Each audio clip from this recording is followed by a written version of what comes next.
बुंदेलखंड की पुण्य धरा, भारत गौरव की ठाती है। भारत वसुंधरा मातृभूमि, अपने ही तन की माटी है।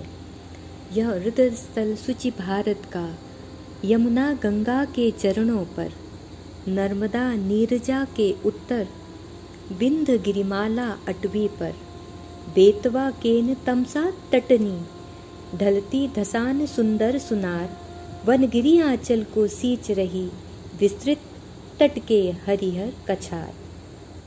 अर्थात बुंदेलखंड वह क्षेत्र है जो भारत के मध्य प्रदेश और उत्तर प्रदेश में आता है। बुंदेला क्षत्रिय जाति के सूर्यवंशी शासक थे। भगवान श्री राम के पुत्र लव से इनकी वंश परंपरा आगे बढ़ी। काशी से इनके पूर्वज ओरछा में आकर बस गए। सन 1530 में रुद्र प्रताप ने ओरछा से बुंदेलखंड का शासन प्रारंभ किया।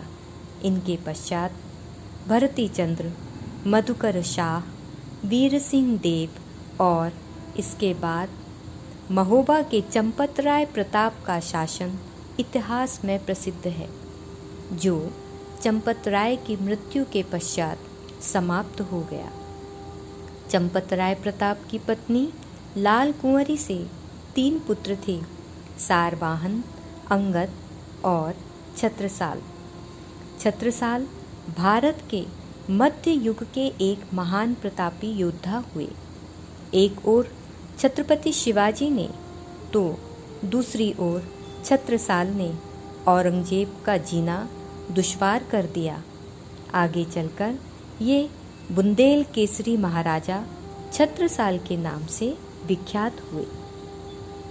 जय राम श्याम जय चंद्रगुप्त, विक्रमादित्य शिव शत्रुसाल, युग पुरुष धर्म संस्कृति रक्षक गोविंद सिंह जय छत्रसाल।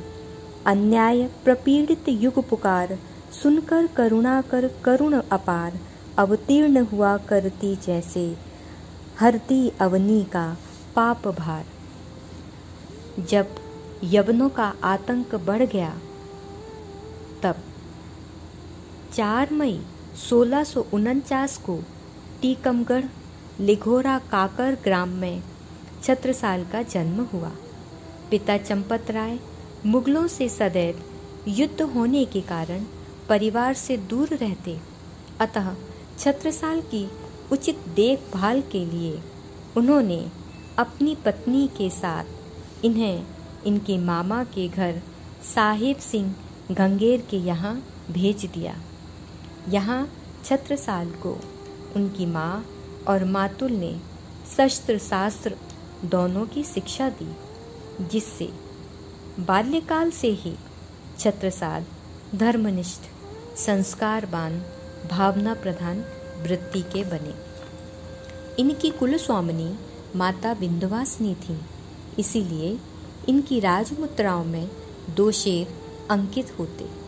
एक बार की बात है, जब छत्रसाल मात्र 10-12 वर्ष के थे, तब ये विंध्याचल में माता विंध्यवासिनी महोत्सव में शामिल हुए। जब ये अपने बाल मित्रों के साथ पुष्प वाटिका में पुष्प लेने गए, तब उन्होंने देखा कुछ दाढ़ी वाले घुड़सवार मंदिर की ओर आ रहे थे। इनके मुखिया ने पूछा, देवी का मंदिर कहाँ है? छत्रसाल ने आगे आकर पूछा, आप पूजा करने आए हैं? मुखिया ने जवाब दिया, नहीं, हम मूर्ति तोड़ने आए हैं। तब क्रोधित छत्रसाल ने अपनी तलवार के प्रहार से मुखिया का सर धड़ से अलग कर दिया और बाल मित्र अन्य सैनिकों पर टूट पड़े। इस बीच एक बाल मित्र ने मंदिर जाकर इसकी सूचना दी। सब बगिया की ओर दौड़ पड़े। यहाँ बालक छत्रसाल के एक हाथ में पुष्प और दूसरे हाथ में रक्त रंजित तलवार के साथ मुख में विजय के भाव थे। सभी को छत्रसाल के रूप में राष्ट्र रक्षक, धर्म रक्षक मिल गया। चंपत राय ने जब यह सुना तो उनकी प्रसन्नता का कोई ठिकाना ही नहीं रहा। पिता ने आकर पुत्र को हृदय से लगाया और अपना जीवन धन्य किया। जीवन पर्यंत हिंदू धर्म की रक्षा का उन्होंने छत्रसाल से वचन दिया। मुगल चाटुकार ओरछा नरेश और पहाड़ सिंह चंपत राय को मुगलों के हवाले करना चाहते थे। अब चंपत राय वृद्ध हो चुके थे, अतः गुप्त मार्ग से अपनी पत्नी और कुछ विश्वस्त सैनिकों के साथ मालवा के सहारा नामक गांव में अपने मित्र इंद्रमणि के घर जाने को निकले। ओरछा नरेश सुजान सिंह उनका पीछा कर रहे थे। छत्रसाल के मामा साहेब सिंह धंदेल ने दबाव में आकर सुजान सिंह को सारी सूचनाएं दे दी।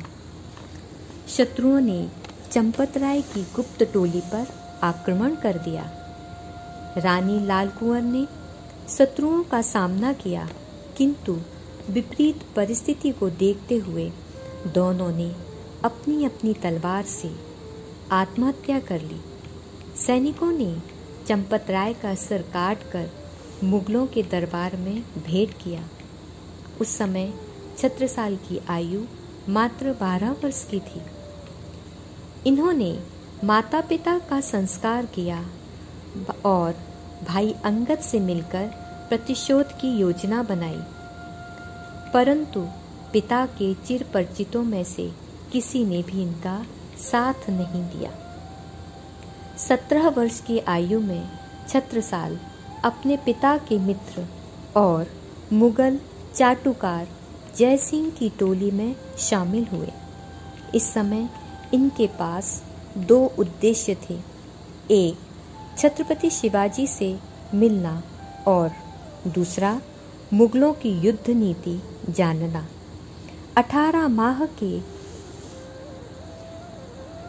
सेना में रहकर अभ्यास करने के बाद उन्होंने मुगलों की कूटनीति और सेना की कमजोर स्थिति की जानकारी प्राप्त की। प्रारंभ में छिंदवाड़ा देवगढ़ के गौड़ राजा को इन्होंने परास्त किया, किंतु औरंगजेब ने जीत का श्रेय किसी और को दिया। जब शिवाजी औरंगजेब की कैद से सकुशल रायगढ़ पहुंचे, तब एक दिन छत्रसाल ने सेनापति दिलेर खां से शिकार में जाने की अनुमति मांगी। अनुमति प्राप्त होने के बाद राजगढ़ की ओर घोड़े से यह निकल पड़े। राजगढ़ पहुंचकर छत्रसाल ने शिवाजी महाराज से मिलने का संदेश पहुंचाया। प्रत्युत्तर मिला, आप लंबी यात्रा से आ रहे हैं, रात विश्राम करें, प्रातः भेंट होगी। प्रातः शिवाजी से आत्मीय भेंट हुई। छत्रसाल ने शासन व्यवस्था के गूढ़ रहस्य सीखे। फिर शिवाजी महाराज के गुरु स्वामी समर्थ रामदास जी से भेंट की। गुरुजी ने विजयश्री के रूप में तलवार भेंट की और शिवाजी महाराज ने स्वराज का मंत्र। अब युवा छत्रसाल को स्वराज का मंत्र और सामर्थ्य दोनों प्राप्त हो गए थे। शिवाजी महाराज ने बुंदेलखंड का नेतृत्व करने का आदेश दिया। यहाँ से छत्रसाल को जीवन की नई दिशा प्राप्त हुई। यहाँ चंपत राय की मृत्यु के पश्चात औरंगजेब के लिए दक्षिण का मार्ग खुल गया था। ग्वालियर के सरदार फिदाई खान को ओरछा के मंदिर को तोड़ने का आदेश दिया गया। संबत 17 से लिखे 8 अगारे 20 लगत वर्ष 22 सई उमड़ी चलियो अवनीस। सन 1671 में माता के सौंपे आभूषणों के नगदी करने के पश्चात औरंगजेब को जीतने की अभिलाषा से छत्रसाल ने 4 घोड़े और 25 सिपाहियों की एक टुकड़ी तैयार की और ग्वालियर से चले सरदार की टोली पर अपने भाई अंगद के साथ इन्होंने अचानक आक्रमण कर दिया, जिससे फिदाई खान की सेना बिखर गई और छत्रसाल को विजय प्राप्त हुई। अब 21 वर्ष के छत्रसाल ने अपने बाल मित्रों के साथ नई टोली बनाई। मुगलों की चौकियों और शिविरों पर हमले होने लगे। धीरे धीरे छत्रसाल की सेना मजबूत हो गई। अब उनका लक्ष्य था माता पिता के विश्वासघाती धनदेर, जिन्होंने बाद में छत्रसाल के आगे घुटने टेक दिए। इनकी भतीजी दान कुंवर से छत्रसाल का विवाह हुआ। अब इनकी सेना और बढ़ती गई। बुंदेलखंड का क्षेत्र भी लगभग 20,000 वर्ग मीटर तक का क्षेत्रफल हो गया। इनकी प्रारंभिक सेना में राजे राजवाड़ों की जगह तेली, कुनवी, मनिहार मुसलमान जाति के सैनिक थे। इन्होंने जमकर मुगलों को लूटा और लूट का धन सैनिकों में बांट दिया। इस बीच छत्रसाल की भेंट प्रणामी पंथ के प्रणेता संत प्राणनाथ से हुई, जिन्होंने छत्रसाल को आशीर्वाद दिया। छत्ता तेरे राज में धक धक धरती होए, जित जित घोड़ा पग धरे तित तित पन्ना होए। छत्ता तेरे राज में धक धक धरती होए, जित जित घोड़ा मुख करे तित तित फत्ते होए। औरंगजेब की मृत्यु के पश्चात पन्ना के गौड़ राजा को हराकर उन्होंने पन्ना को बुंदेलखंड की राजधानी बनाया। जहाँ तक पन्ना की सीमा थी, वहाँ हीरे की खदानें हो गईं और इनके घोड़े का मुख जिस ओर होता वह जगह इनके राज्य में शामिल हो जाती। कोहिनूर हीरा और सागर, दमोह, गढ़ाकोटा, हटा, एरच, जलापुर, महोबा, राठ, अजनेम, कालपी, विदिशा, बघेलखंड, इस तरह ये सभी क्षेत्र छत्रसाल के बुंदेलखंड में शामिल हो गए।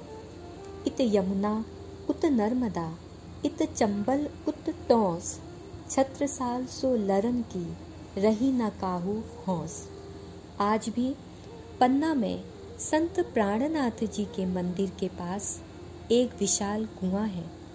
कहते हैं छत्रसाल जब भी युद्ध जीतकर वापस लौटते, तब अपने घोड़े के साथ इसी कुएं में कूद जाते, स्नान करते, अपनी थकान मिटाते, फिर अपने गुरु स्वामी प्राणनाथ जी के दर्शन करने उनके मंदिर को जाते।